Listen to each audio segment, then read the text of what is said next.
আসসালামু আলাইকুম। অন্য ধর্মবর্ণ সকলের প্রতি আন্তরিক শুভেচ্ছা অভিনন্দন।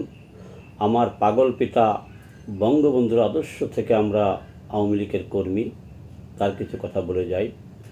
দলকে আমাদের পরিবার দিয়েছে, কিছু কখনো পাইনি। আমার পিতা পাকিস্তানি সেনাবাহিনীতে ছিল।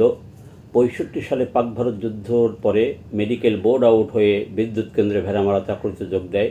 ট্রেনিং প্রাপ্ত হয়, ভারতে যায় নাই।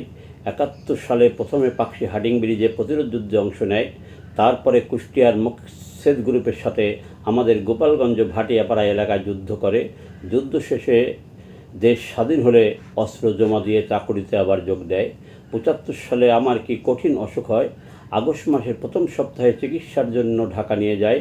বঙ্গবন্ধুর বাসায় গেলে বঙ্গবন্ধু আমার চিকিৎসার খরচ দেয়। কিছুদিন পরে শুনি বঙ্গবন্ধু শিশু রাসেল নাই। রাসেলের জন্ডিস হয়েছিল। বঙ্গবন্ধু বলেছিল রাসেলকে ডেকে, এই দেখো এসেছে তোমার গোপালগঞ্জের ছোট্ট একটা ভাই। রাসেলের সাথে কলা বিস্কুট মিষ্টি খেয়েছিলাম। সেই শিশুকালের স্মৃতি আজও আমি ভুলতে পারি নাই। 81 সালে রাজবাড়ী মাঠ থেকে সেনাবাহিনীতে ঢুকি। চট্টগ্রাম মনির কোম্পানিতে থেকে ট্রেনিং শেষে খাগড়াছড়ি 36 ইস্ট বেঙ্গল রেজিমেন্টে যোগদান করি। 85 সালে ব্যাটালিয়ন যশোরে চলে আসে। 86 সালের আগস্ট মাসে রুল কলে এক সেনা অফিসার বঙ্গবন্ধু সম্বন্ধে বাজে কথা বলে। তার আমি প্রতিবাদ করে সেনাবাহিনীর চাকরি হারাই। কোর্ট মার্শাল্লায় 3 মাসের জেল খেটে চলে আসি। পিতার চাকরি স্থান ভেড়ামারায়, ওখানে আমি বিবাহ করি। 90 সাল থেকে দলের কর্মী হই। ভেড়ামারা বিদ্যুতে চাকুরির অ্যাপার্টমেন্ট কার্ড আসে। আমার পিতা ছোট ভাই খোকন ভেড়ামারা বিদ্যুতে চাকরি করত। অন্য দলে যোগ দেওয়ার প্রস্তাব দেয়, আমি সহ। পিতা রাজি হয় না, আমাকে জয়েন করিতে দেয় না। 90 সালের আন্দোলনে ঢাকায় ছিলাম। 2001 সাল থেকে 2021 সাল গ্রেনেড হামলায় আহত হওয়া পর্যন্ত ঢাকায় ছিলাম। আমার পিতা 2 জায়গায় মুক্তিযুদ্ধ করেছে, কোনো ভাতা অনুদান গ্রহণ করে নাই। আমার পিতা বলিত, দেশের জন্য যুদ্ধ করলে মরলে শহীদ, বাঁচলে গাজী। আমি বেঁচে আছি, আমি গাজী। প্রতিদান নিলে আল্লাহর কাছ থেকে নেব, দুনিয়ায় কোনো প্রতিদান নেব না। 14 সাল থেকে বঙ্গবন্ধুর কথা কবিতা আমি লেখা শুরু করি। 18 সাল থেকে একা।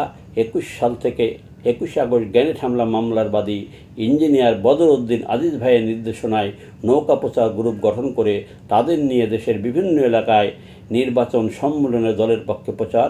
বঙ্গবন্ধুর জীবনী কথা কবিতা গান বলে আসিতেছিলাম। 24-এর 5ই আগস্ট চক্রান্ত করে শেখ হাসিনার পতন করে তাকে ভারত রেখে এসে সাজানো গোছানো বাংলাদেশ এখন বাংলাদেশ করেছে। আল্লাহর রহমতে, মা বাবার দোয়ায় আমি সমসাময়িক ঘটনা, বঙ্গবন্ধুর কথা কবিতা গান, শেখ হাসিনার করা দেশের উন্নয়ন সাফল্য, শেখ হাসিনা এত দেশের উন্নয়ন করার পরেও পতনের কারণ, দলের বেশিরভাগ নেতার হাইব্রিড মূল্যায়ন, এলাকায় আত্মীয় স্বজন প্রিয়জন প্রাইভেট গঠন। আমরা 6 ভাই 2 বোন, আমাদের ছেলে মেয়ে নাতি নাতনি সবাই শেখ হাসিনার কর্মী, দলের কর্মী। ভালো নেতাকে ভালো বলি, খারাপকে খারাপ বলি, সত্য যা জানি শুনে দেখি, তাই নিয়ে কিছু বলি লিখি। আমার পরিবারের দলকে দিয়েছে, আমরা কিছু পাইনি দল থেকে। 2টা চাকরি আমি হারিয়েছি।